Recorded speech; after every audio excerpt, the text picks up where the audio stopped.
Hello everyone.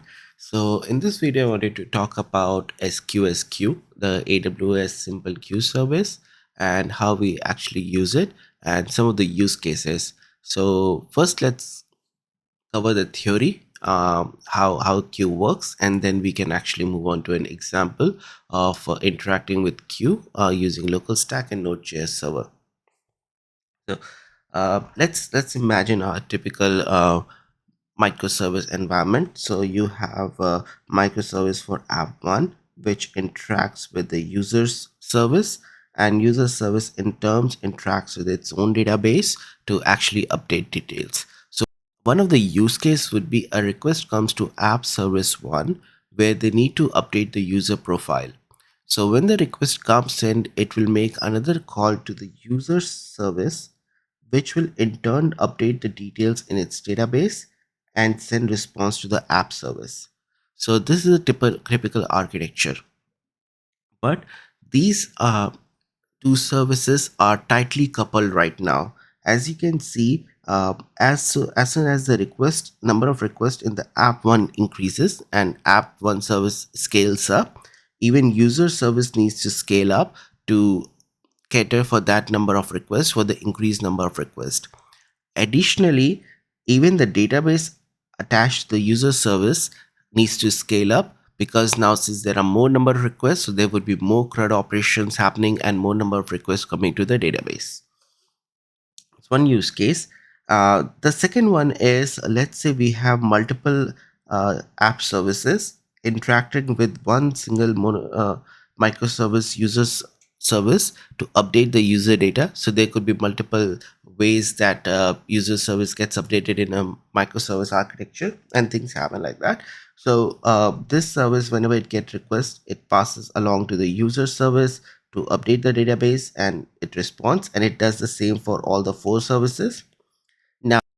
Now, in this case, all these four services are tightly coupled with user service. So what happens, let's assume that there is a kind of anomaly in app service 1 where the number of requests coming for app service 1 spikes, and it could be because of some kind of DDoS attack on app service 1, or a lot of services coming in or getting popular or something like that. And also it could be because of bug. So it will send the increased number of API requests to users service. Now, because of API service increased number of requests from API service 1, user service needs to scale up, and also the database needs to scale up. But there are few more anomalies which might happen. For example, there's only to a limit that the user service can scale up the number of concurrent operations it can handle. Same with database, it's a limit on the number of concurrent operations, so that we can have only a number of connection pool to interact with database, which would mean, because of spike in the traffic from app service 1, the requests from other services might get degraded or badly impacted, in the sense that the latency of the request might go higher, or even some of the requests might get rejected or timed out since they are not completed within the expected time frame, the SLO. So in those cases, these services will face degraded customer experience. Now, to overcome this kind of, so these are big issues, and to overcome these kind of problems, we have something called queue service.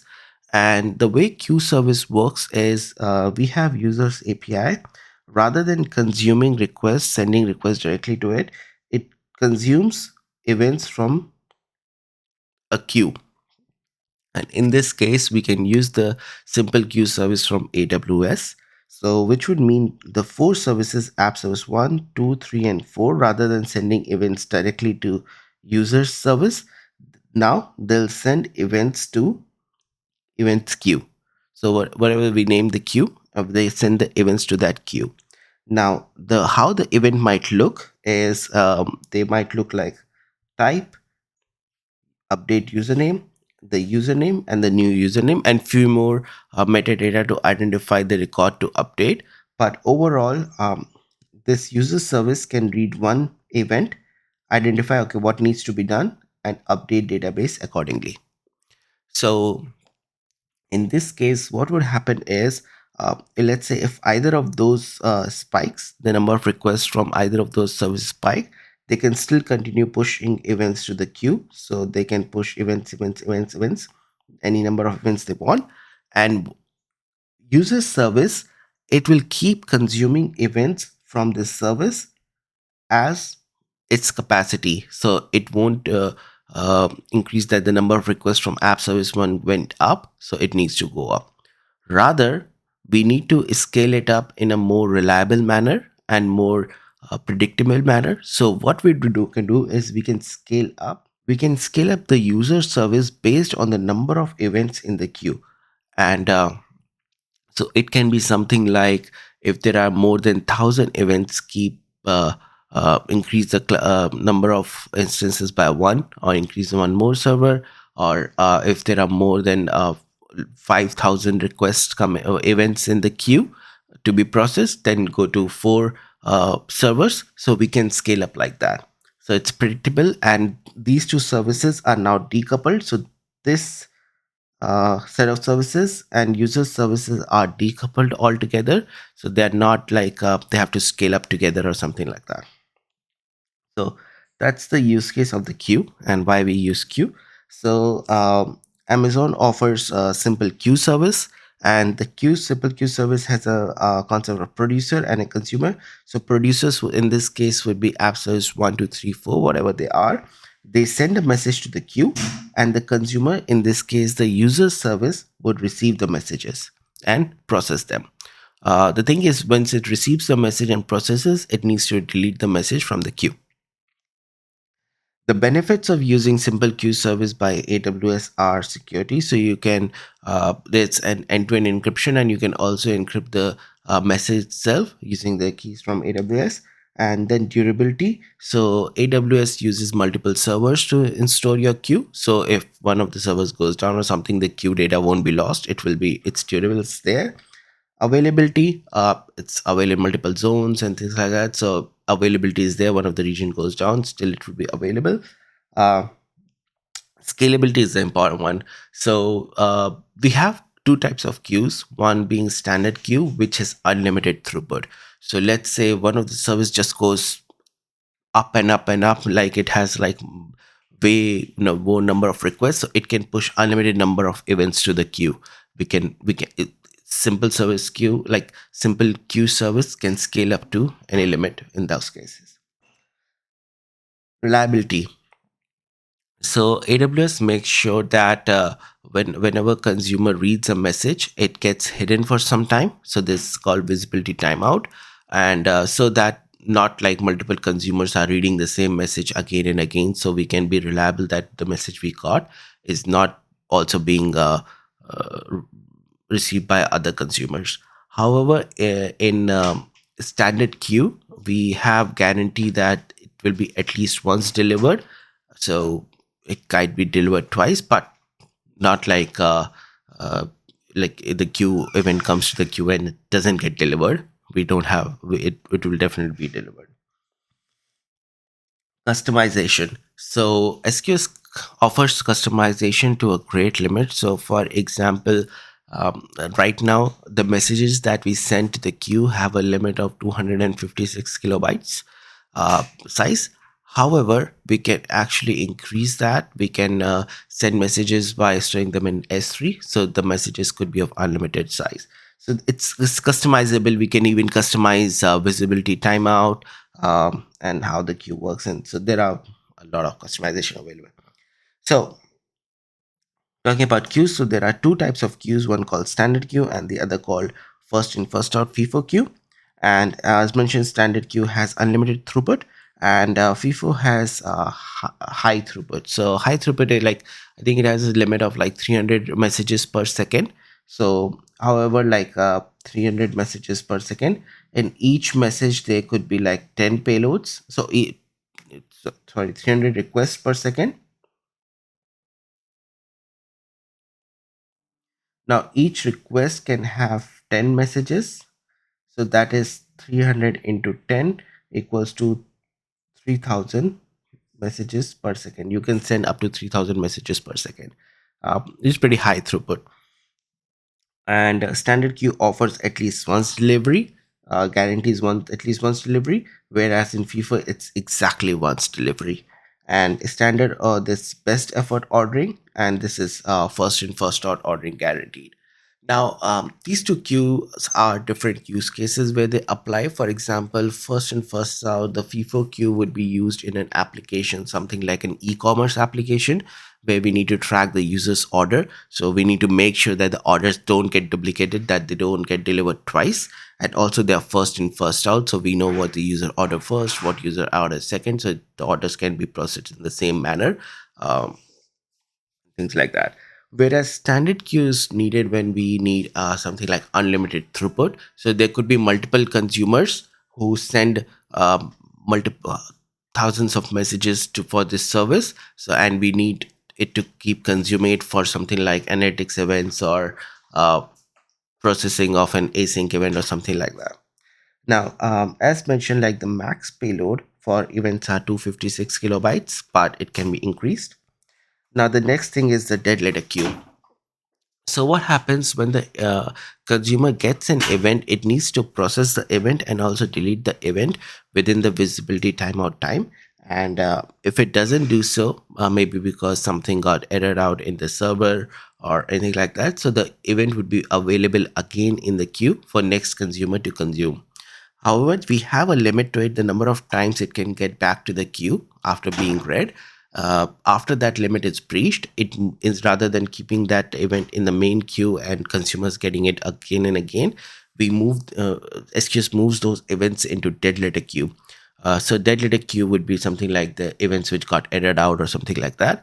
And later, we can actually consume events from the dead letter queue in the same way we do from SQS, and we can process them and see what exactly happened and track errors. So we don't lose the messages which errored out or something. The next one is batch processing. So as I mentioned in the first in first out queue, like in each request you can send 10 messages. So SQS offers batch message API, so you can each request 10 up to set 10 messages, you can read multiple messages and even delete batch events. So batch events is important, like when we are dealing with the scale or more number of events. Now, another important topic that we should be across is the visibility timeout, and this also depicts the life cycle of the event when it's consumed from an SQS. So x-axis being time, we can see here that the event came and it got receive message request. So we get a request from consumer, okay, send me the messages, and it message gets returned. So this is where the visibility timeout starts. Now it like this is like the consumer is still reading it, so consumer is sending okay, so in a queue we keep polling it. So after every, let's say in each cycle, we keep asking queue for more messages as we consume and process more. Let's say this message got returned, but we never deleted, so we never deleted the message now, we never deleted the message now. So what happens, the message comes back in the queue and the message gets returned in the next request. So after the visibility timeout is done, the message appears back in the queue and it can be read. So this is the concept of visibility timeout, and it's important. By default, the visibility timeout is 30 seconds, but it's as I mentioned, like it's customizable. Queue is very customizable, so we can customize it. But that's the concept of visibility timeout. Awesome. Now that we have covered the theory and like looked at the use cases of SQS, let's dive in and look at an example of using SQS with local stack and a node server. So now that we have covered the theory part of SQSQ, how exactly it works, let's quickly put up an example of how to interact with the queue in our node servers and how to use it. So for this particular example, I'm going to use local stack, and there are a few prerequisites we need before we get started. So we need Docker Desktop. So please search Docker Desktop and download it. It's available for multiple platforms. Download the one relevant for your platform. And the second thing we are gonna need is AWS CLI. So I'll show you why we need AWS CLI, but we can actually interact CLI. So just go to search AWS CLI and you will have CLI. On the right side, you would see the download links for different platforms. So to get started, let's start our Docker desktop. So I'll just search Docker, start it, starting. Cool. So the Docker desktop is started. Now, we are going to use Docker Compose to start the local stack container. And for that, I have created a Docker Compose.yaml file in my project. And in services, I have added local stack, and the image I'm using is local stack slash local stack. So this will take the latest local stack image on from Docker, and we have exposed the URL 4566. So 4566 is the default gateway URL for local stack, so we can interact with all the services through this URL. And next important bit is this. So I have mounted dot volume. So I mounted the volume in the current folder. So this volume for all the data related to local stack to the local stack container.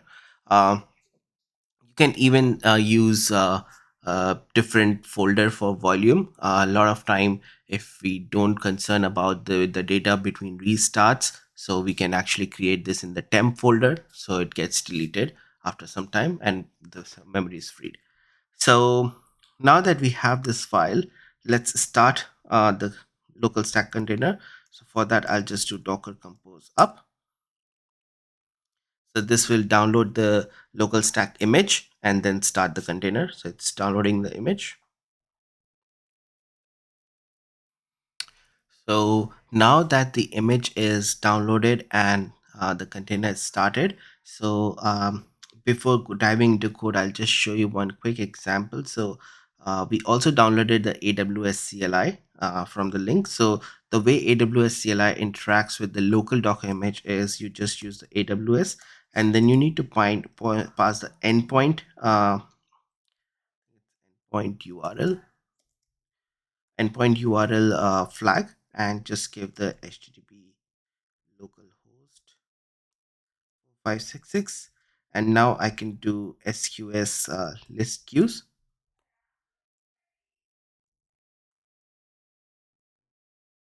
So it's nothing there, but we can see on the left side we got a request for AWS SQS list queues. So from AWS CLI we can interact, and in future if you want to develop push some events from CLI, so we can do from here. uh, let's exit this and come back to our code. So in our code, I have created this index.js file. Now the package we are going to use, the SDK we're going to use is one offered by AWS. So it's AWS SDK client CLI, client SQS. So let's download it. Let's download the client SDK from AWS. So yarn add AWS SDK client SQS.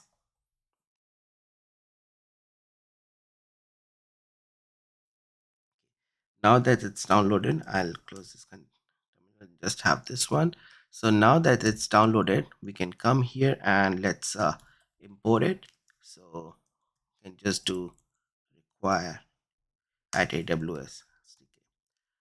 Now there are few arguments which come out, few classes that we get. The first and the most important one here is the SQS client. So this will help us create the client for SQS. So we can just do SQS client object, and this will be new client, and we need to pass few arguments. So the main one that we need to pass in this case is endpoint, because we if we don't pass endpoint, it will interact with the actual AWS servers. We don't want that. We want to interact with the local stack. So HTTP localhost 4566, and also the region. So I'll just do US West 2. Now we have the CLI, the client setup. Now let's write our application code. So I'll just uh, uh, have a main function, async main function, so we can use async await rather than going through promise and ending up in a promise chain. So I'll just do main, and if it's success, then console log done.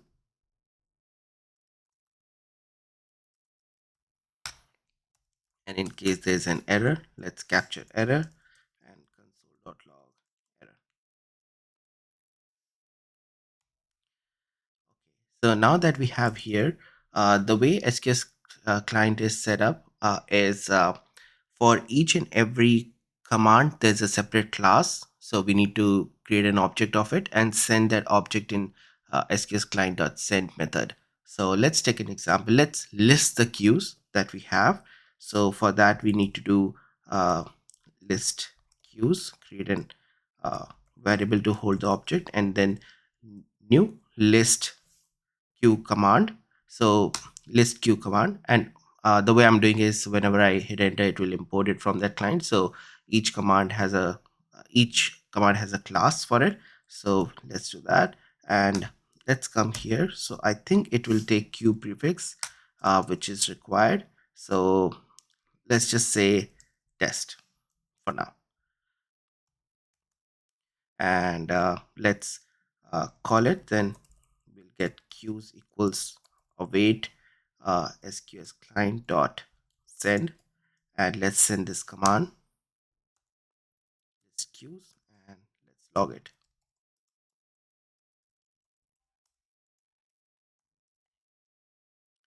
Now let's run this code. Now that I'll just minimize this one as this one's important one. So let's run this code, node index.js. So as expected, no queues are returned. So we get the queues object which has metadata. So HTTP code is 200. It got successful. It was reachable, but no queues are returned. This is expected because we didn't create any queue. So let's create a queue. We'll create a queue using the AWS CLI. So we can do endpoint URL equals HTTP localhost 4566 and SQS create queue. Uh, by the way, just a small tangent, like how to use this CLI. Let's say you're using the CLI and you want to see how SQS command works. Just type AWS SQS and then help. So it will give the documentation for the SQS command. So now I can come down and see these are the available subcommands for it. So add permissions, cancel, and this thing. So we have also got a create queue. We are going to use this. So we can pass in create queue. Now let's say I need to know the documentation. I want to check documentation for this subcommand. So now I can type help, and get gives documentation for that subcommand. So we can see create queue, and then the queue name is the only required. So we'll just pass that for now. So I'll just div queue name, and let's give the queue name test. So the queue is created, and this is the URL created. Now that the queue is created, let's run our function, our program. So yeah, now we can see that the queue URL is being returned. Uh, that's great. We have got the queue URL. By the way, the queue URL doesn't change, so it's static. Let's just copy this into queue URL here.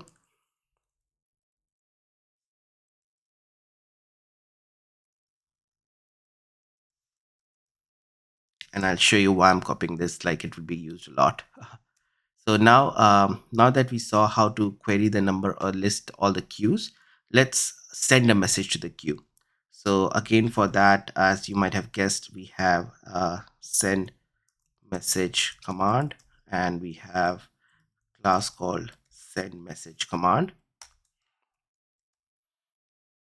See the documentation. So the things which are required is queue URL. So we can pass the queue URL here, and then message body. Now the message body needs to be stringified. So json.stringify, no, not SQS client, stringify. Let's just say hello world. And to send this message, all we need to do is the same, like await SQS client dot send, and then send message command. So now if we execute this, let's also do one thing. Let's capture response from here and console log the response. So it should contain the message ID and MD5 hash. So let's just run it. So cool, the message got sent. So successful 200, and this is the message ID and the message body. Now this is the consumer side. Now, like, the consumers would be sending messages to the queue, and let's see how the uh, so this is the producer side. Sorry, so this is the producer side. The producers would be sending message to the queue. Now let's look from the consumer side how they're gonna read the messages from the queue. Let's do it on the CLI first to see how it works, and then look at the program. So in the CLI, we are just gonna do AWS again endpoint URL.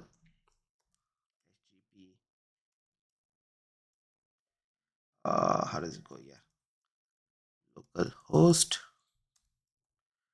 566, and the command is SQS receive message, and we just need to pass in the queue URL. Let's pass the queue URL. So yeah, we got the message. So message body is hello world, what we sent, and now we can read and process it. So we talked about visibility timeout. So let's say if I read the message again, so you can see nothing got returned, because right now the message is in visibility timeout. We have just received it, and it will stay in visibility timeout for certain time, which is the time in which the consumer has to consume the message and delete it. So let's try it again, and 30 seconds not done yet. So let's try again. So the message is back in the queue, and visibility time is over. So now when consumer asks for the message, they get the message again. So let's also see how now let's see in the command, like in the program, how to actually consume the messages. So I'll just delete this code, or I'll comment it out. And so as you might have guessed, so to receive message, we need to create the object. So we have new receive message command, and it takes the queue URL. That is all. Same as in CLI, it just took the queue URL. So same here. And now we can do constant message equals await SQS client dot send, and send the receive message command, and let's console.log the message.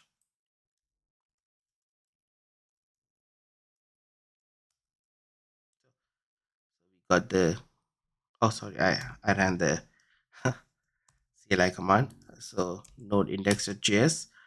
So no messages were returned, because obviously we just read the message in the CLI by mistake.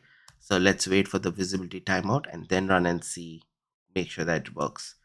So probably it's been 30 seconds. No, not yet. Let's try again. No, not yet. Awesome. So I think now it has been over the visibility timeout time. So let's run it. So yeah, so we get the message comes as an object, like it got get parse. So I can do json.stringify, um, or I can actually do message dot messages and pull the 01 and see how it looks. uh,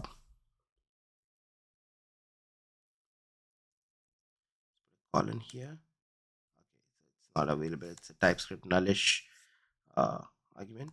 So let's wait. Right now, since the messages are coming as empty, so this is empty, so it's not returning anything. Probably let's wait. I think the visitor time is over now. So if I call it now, so now we can see the message we got was with the message ID and the message handle, sorry, receipt handle, MD5 body, and the body of the message that we need to use. Now the process goes that consumer would read the message and then process it. So now that we have read the message, we will process it here, and like whatever is required, update the user database or something like that. And now we need to delete the message. So the way delete message works is we need to catch the receipt handle. So receipt handle, and it's in message dot messages, and in the messages itself we have receipt handle.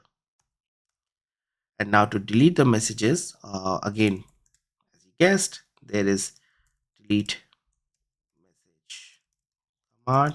With that we need to initialize, so delete message command, and it accepts the queue URL. So just pass the queue URL, and it accepts the recipient handle. So just pass the recipient handle that we got from here, and let's await SQS client dot send delete message command. So now if we run, it will read the message and then it will delete the message. So it read the message and then it deleted the message. I didn't log it or anything, but what we can do is we can actually um, receive message in some time to see what happens.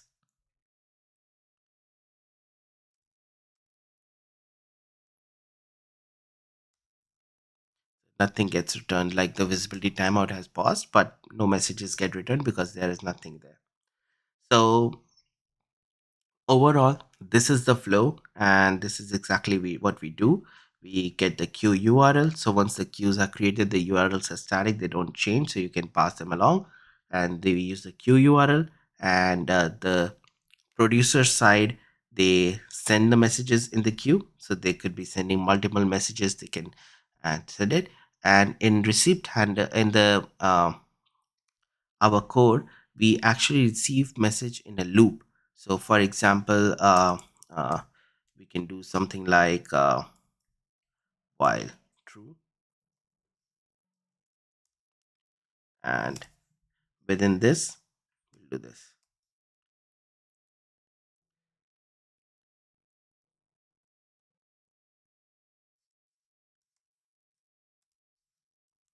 We receive the messages and we keep looping over it. So this is how the queue works. Now there are a few other concepts. Now you would imagine like there are no messages in the queue, but still we are making the queue call with it every cycle. It's like wasted cycles. So we can actually, there are things like long polling. So we can actually say if there are no message, or keep long poll for another 4 or 5 minutes and only then give me all those messages. So things like that, like as we mentioned, like the configuration of SQS is really good. So there are a lot of things we can configure, but this is the basic idea how to use SQS, and now we can integrate that in our systems. That is all for this video. So this video was getting started with SQS, understanding the theory and looking at a very small example with local stack. In upcoming videos, I'm planning to create a system where we actually use the AWS SQS queue. We'll set up a queue there and send messages and receive messages, have two microservices talking to each other through queue. So if you want to check out that, stay tuned. Do like and subscribe the channel, and hit the bell icon to stay updated with the new videos. Also in comments, let me know your thoughts, and if there are any questions, I'm more than happy to answer them in comments. And also let me know in comments if there's any topic you want to cover next. Thank you.